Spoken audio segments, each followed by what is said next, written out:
Hey guys, Brendan from TAT. Today, just got a bit of a review on this brake fluid exchanger from Autoequip Australia.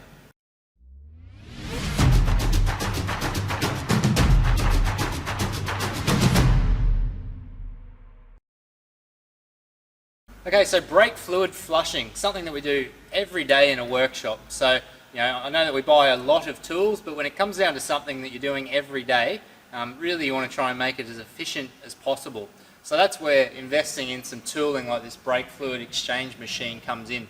So this one, it's called the AEGBL2000. If you want to look up the specs, just head to autoequipaustralia.com.au. But basically it's a pressure fluid flushing machine. So we're going to be pushing fluid into whether it's your brakes or your clutch. Comes with some adapters obviously, because that is the main thing that's going to make or break using these pressure systems. I've tried some through the years. The adapters are what let it down. So before we get into the machine, the main thing that comes with it are these adapters. So it comes in a case here, and you'll see the various types of, that may not be a thread, we're through to the ones that have got all these kinds of different designs that are on them. So I used this for a bit and it worked all right. This one here, I've got a Mazda 3 here, and it looks like this would be the adapter for it. You can go through and there is an application list for them. But I found for the predominantly Japanese that we do here, there was another kit that's available from Autoequip that basically helped to supplement this and made it so that I knew I was 100% covered. So there is a additional kit that you can get from T&E Tools. That's the Master Cylinder Pressure Bleeder Adapter Set, part number WH505CA. With this guy, it added to the arsenal some of the things that I never thought a pressure bleeder would be able to do. So for instance, this little guy is pretty nifty. So say your Toyotas, your Hilux, your Hilux, that kind of thing, they're just a rubber cap on top of the master cylinder. Well, this thing here, we can basically put it on there and then we can screw it and it's going to clamp on and use that O-ring into the top of there. So even if there's no thread at all and it's just a bare open plastic face, there are available adapters so that you can still pressure bleed, which is pretty cool. If we take a look at the unit itself, so pretty handy thing as far as it's got a screen. It always sort of lets you know what's going on. Obviously it's going to be 12 volts, so we've just got that hooked up to our vehicle here, 12 volts into the machine. And if we turn her on, it's going to go through its own quick self-diagnostic. If it were to have some issues, we can go into system and it's kind of got fault codes, that kind of stuff, if it ever were to have an issue, but luckily I've never had to do any of that.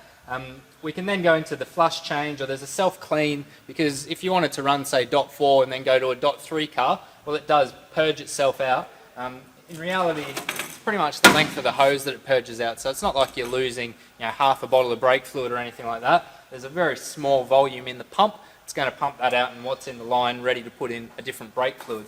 So pretty bloody easy. If we get at the back here, see we've got a reservoir, so I'm going to put some fluid in that. Don't have to follow me around too much. So we're just going to pour some fluid into that. Now they give you this larger 5 litre bottle that you can use as your dump, because obviously if you go to the caliper, we're going to open it up, we're going to push pressure down, we're going to need somewhere for the fluid to go. So this is our fresh fluid that I've put in there. We then need to hook up to the car. So I'm going to grab an adapter. In this case we're using a Mazda 3 around 2005, so a very, very common cap. We've got the same thread on here. Nice soft seal on this one, so you feel when you're screwing it on that it's got, it's contacted there, and then you can feel it sort of eat in a little bit. It's a nice solid feel to the seal. Get our output, bring this little cart that we've been using over a bit. Simply put our pressure output on there. And then obviously we'd go to the caliper at this point and we'd hook up our machine with just our dump bottle. But just to show you how it works, so basically we just, simple as going enter. It's going to say, hey, check that there's enough oil in the thing, i.e. brake fluid. Yes, we're happy. And then we're going to tell it to make some pressure. So we're in this point, we're able to then just start ramping up the pressure if we want. The thing can go up to 2.5 bar, so that's pretty hefty pressure. I find that living somewhere around the 0.7 to maybe 1 bar or so is enough to get a decent steady stream coming out. So we'll obviously turn that off, which we can go down, and just pressing it once it's going to turn itself off, because obviously if you want to go between corners you don't want to have to dial it right back down to 0, so that's a nice handy feature. Pressing it down once and you can hear the pump has stopped. It's ready for you to go to the next wheel. But let's lift it up and I'll show you what kind of pressure we're dealing with. Okay, so we've all bled brakes 1,000 times. Easy as with this machine, just using a pipe that we've got to whatever reservoir you want. I've got the bleed nipple crack now. Obviously the machine is off, or else we're going to have, you know, that 1 bar of pressure or so. So yes, it's gravity pushing out, but if we turn the machine on now and start the pump up, push it up to, as I said, you know, somewhere around the 0.7 to 1 bar or so, and you're going to have a steady stream of brake fluid coming out, simple as can be. So the beauty of this is we can just watch the reservoir on the back of the machine now. You can top it up as needed, and obviously, you know, you've got a good reference of how much is coming out. Go around to each corner and repeat. So we've seen a little bit of the machine in action. There's not much that it has to do, but it does do it well. I haven't run into any hurdles that I've, you know, not known how to get through the menus. It's quite basic, intuitive enough. I've flushed a lot of brake fluid through the years, just like you have, and we've used a lot of different methods. The two-man method, that's gone, that's old, it's inefficient. Vacuum bleeding we have used in the past. You'd run into issues like, say, you know, your classic D40 Navara. You know that if you use a vacuum bleeder on that, there's a good chance we're going to end up with air in the system. You have to grab a second guy to come over, help you try and manually get it out. This does away with that. You know, the common cars that we used to have faults with after a bleed, we haven't run into the same problems.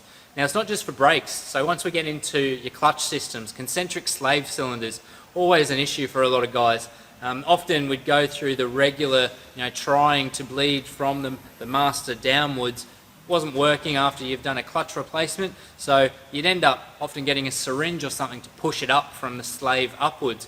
Now this can do that. So one thing that we did make for this thing was just a little adapter that, these are very generic fittings that are on the end of this, so we just made something so we can put it onto a caliper or a slave, and then we can put the fitting of the output of this and push pressure up the system. And we're essentially now reverse flushing the system, which has got us out of a lot of difficult situations, i.e. the concentric slave cylinder that, you know, wants to take longer than the actual change of the gearbox. So check them out, www.Autoequip Australia. They are on special right now from what I saw, so it's probably a good time to go check them out. But as I say, we've been trying it in the workshop, and yes, I am a convert. I used to be scared of the pressure bleeders and the adapters not working. This thing hasn't let me down. Thanks, guys.